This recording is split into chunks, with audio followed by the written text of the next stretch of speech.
Terima kasih sudah bergabung dengan channel Risalah Misteri. Jika biasanya hanya mengupas tentang peristiwa-peristiwa yang ada hubungannya dengan hal-hal misteri, mengupas tentang budaya yang ada di tengah masyarakat atau tempat-tempat keramat, dan beberapa waktu terakhir kita juga mengupload podcast cerita-cerita misteri yang dibacakan oleh para penulis dari web risalahmisteri.com. Mulai saat ini konten channel Risalah Misteri akan kita tambahi dengan pengalaman saya ketika menjadi wartawan di majalah misteri. Ini majalahnya. Saya pernah bekerja di sini cukup lama, sekitar 9 tahun. Ketika masih bergabung,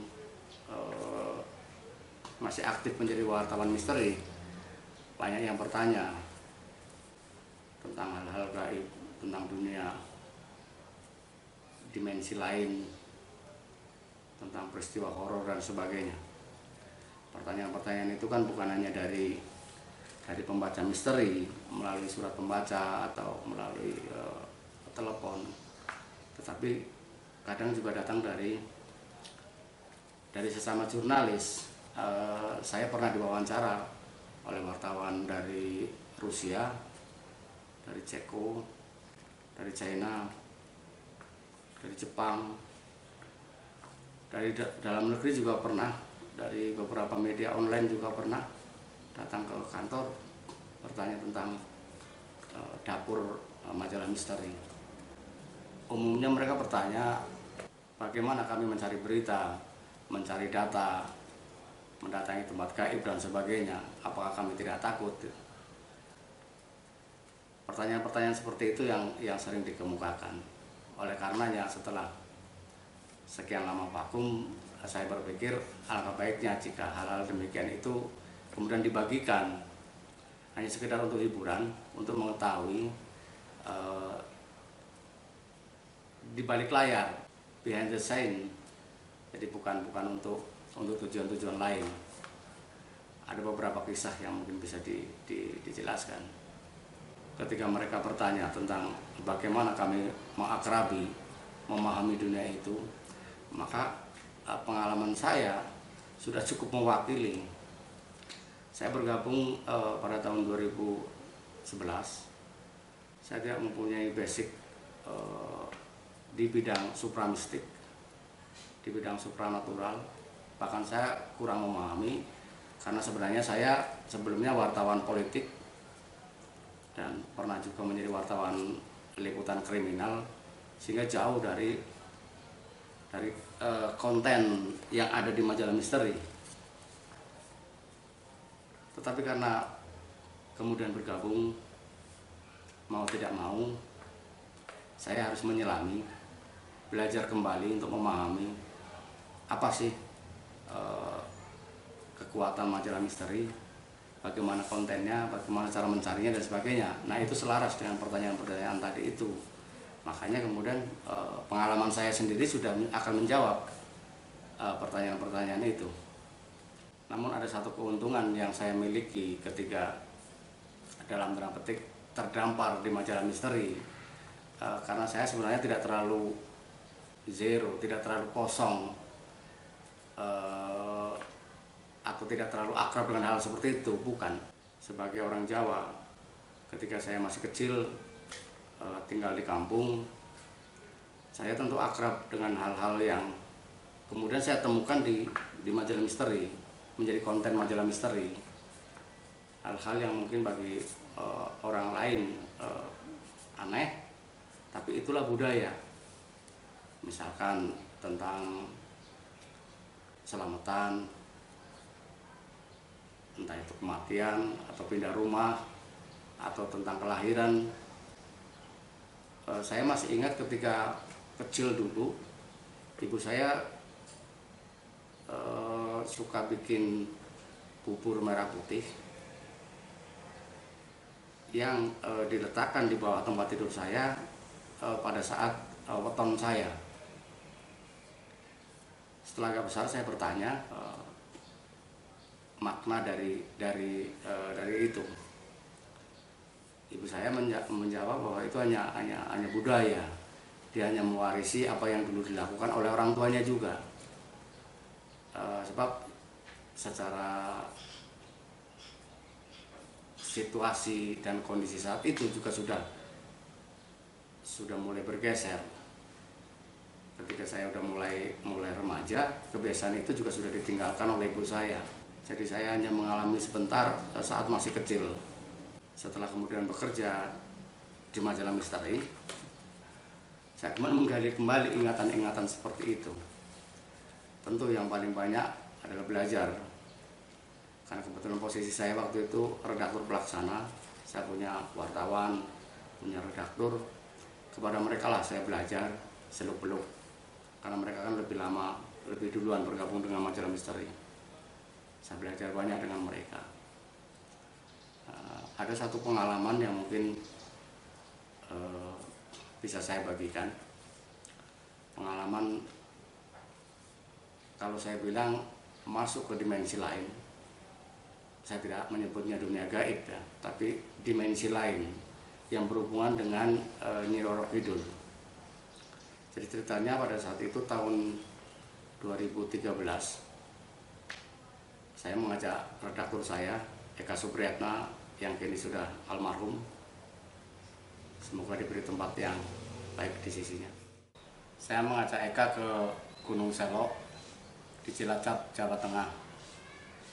Karena saya meyakini di gunung atau bukit itulah pusat kegaiban tanah Jawa. Saya baca dari berbagai macam literatur dan juga menurut teman-teman yang lain, salah satu bukti penguatnya adalah di sana ada petilasan atau padepokan Jambe Pitu atau Jambe 7,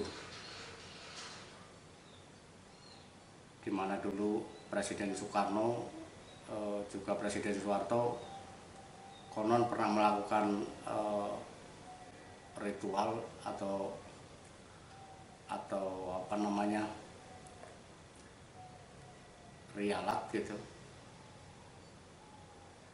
untuk mencari wahyu ke Prabon atau wahyu kepemimpinan. Dalam berbagai kesempatan Pak Harto pernah membantah dirinya melakukan atau memiliki ikatan batin dengan padepokan di Gunung Selok. Namun siapapun tahu kedekatan Romo Diat yang pemimpin padepokan tersebut, juga Umar Dhani, orang kepercayaan Pak Harto, yang kemudian bertindak sebagai kontraktor pembangunan Jambe Pitu. Kami berangkat dari Jakarta malam hari dan sampai di Cilacap paginya, namun baru malamnya selepas maghrib kami naik ke Gunung Selok. Ada kejadian menarik yang kami alami ketika tip mobil tiba-tiba mati. Padahal sebelumnya ya normal-normal saja, bahkan kami hidupkan sepanjang jalan dari Jakarta ke Cilacap. Lucunya nanti kami ketahui bahwa ketika kami sudah meninggalkan Gunung Selok, itu tip itu nyala lagi. Padahal saat itu saya berpikir tip mobil itu mati karena ada kabel yang terlepas. Di jalanan kan memang sudah beraspal, tetapi banyak yang terkelupas, jadi bergelombang. Mungkin saat mobil terkempas ada kabel yang terlepas. Namun ketika ternyata bisa hidup lagi tanpa kami perbaiki, ya sampai sekarang saya juga tidak tahu faktor apa yang terjadi saat itu. Nah, ketika sampai di atas, kami ke Jambe 7, ternyata tutup. Kami tidak bisa ketemu pimpinannya atau ketua paguyubannya. Karena sudah terlanjur sampai di situ, saya kemudian mengajak naik ke padepokan lain. Padepokan Agung Sanghyang Jati, yang sebenarnya bukan tempat ritual, karena itu tempat peribadatan umat Buddha kalau tidak salah. Kami naik ke atas, kami duduk menikmati pemandangan malam, melihat laut. Kan posisi Gunung Selok itu kan di tepi pantai selatan, di tepi laut selatan gitu. Suasananya cukup indah gitu. Tapi bangunan saat itu masih tidak seperti sekarang. Saat itu masih proses rehab. Jadi bentuknya masih bangunan tua gitu. Bukan seperti sekarang yang sudah megah dengan warna-warna yang cerah. Nah, sekitar pukul 11 malam, kalau tidak salah ya sekitar 11 malam, pemimpinnya atau pemilik Padepokan Agung Sanghyang Jati ini, Biku Darmo Tejo, keluar menemui kami yang sedang duduk-duduk di bawah pohon. Setelah kami memperkenalkan diri, minta waktu untuk wawancara, beliau keberatan. Beliau kan pemuka agama gitu, bukan terkait hal-hal yang klinik atau politik. Namun kan kami wartawan yang sudah punya trik atau kebiasaan bagaimana cara menyuruh orang berbicara. Dengan sedikit pengetahuan kami tadi itu, kami mulai masuknya dengan menanyakan, waktu itu ada gambar besar balehu besar, gambar beliau sama macan putih. Kami mulai bertanya dari sisi itu, kami bertanya itu di mana dan sebagainya. Tanpa kami duga, Biku Darmo Tejo lancar bercerita. Itu saat beliau di Thailand atau Burma ya, Thailand. Waktu beliau di Thailand, itu ada macan putih besar, itu beliau foto dengan macan putih itu. Dari situlah pembicaraan kemudian mengalir kemana-mana. Akhirnya sampai juga ke topik tentang Pilpres. Waktu itu kan sudah dekat dengan Pilpres 2014. Saya tanya tentang calon, bagaimana peluang Pak Jokowi, peluang Pak Prabowo, peluang beberapa nama yang memang saat itu sudah muncul, sudah mengerucut. Ya, beliau tidak memberikan jawaban-jawaban yang pasti, misalnya si A menang, si B menang, tidak. Tapi sasmita, hanya beberapa petunjuk, beberapa ini. Jadi tidak merujuk pada ini akan menang, ini akan kalah, tidak seperti itu. Kami lah yang kemudian mengolahnya. Nah, kami berbincang hingga sekitar pukul 11:30 itu. Kita cukup banyak perbincangan, ini. Suasana itu udah mulai, saya merasa suasana yang tadinya ketika kami datang itu biasa-biasa saja, kemudian ini juga cerah gitu kan, tapi ya remang-remang karena memang tidak ada listrik dan tidak ada nyamuk. Saya agak heran sebenarnya pada saat awal kedatangan itu, karena tidak ada nyamuk, tidak ada bunyi hewan dan sebagainya. Padahal kan posisi Padepokan Agung Sanghyang Jati ini di puncak gunung, tepat di puncak gunung, banyak pohon besar dan sebagainya. Cuma debur ombak dari laut pantai selatan itu kan memang letak Gunung Selok itu persis di tepi laut pantai selatan. Jadi itu suara debur ombak itu semakin malam semakin jelas dan sangat keras. Kami kan di puncak itu di bawah. Saya sempat berpikiran gitu, apakah tempat ini ada hubungannya dengan Ratu Kidul gitu, Nyi Roro Kidul. Sebenarnya hal yang tidak perlu ditanyakan gitu, tapi karena saya itu tadi orang baru yang kepingin banyak tahu, kepingin banyak belajar. Nah, saya kemudian bertanya, Biku, bisa nggak saya bertemu Nyi Roro Kidul? Biku itu spontan terdiam, yang tadinya ceria bertanya spontan diam, karena mungkin pertanyaan saya aneh. Teman saya si Eka ini juga diam gitu, karena mungkin tidak menyangka juga gitu. Karena diam kan suasana jadi apa ya, kayak ngelangut gitu.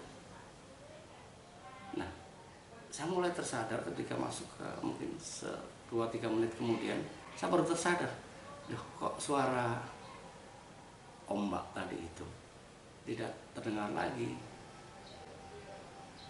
Kok tidak ada suara ombak? Padahal kan udah jam 12 itu kan. Di tengah kebingungan itu, di tengah ini saya berdiri, saya berjalan menjauh dari pohon itu, berjalan ke tepi puncak gunung ini, ke tebing gitu kan, untuk melihat ombak tadi itu. Pada saat saya datang itu kan saya sempat lihat ombaknya bagus karena kebetulan terang bulan gitu kan. Nah pada saat ini saya lihat lagi ombak itu daratan Cilacap, Pulau Nusa Kambangan itu terlihat. Tapi ombak ini juga terlihat, tapi bukan ombaknya, buihnya. Jadi buihnya itu terlihat, buih ini. Tapi ombaknya tidak bergerak.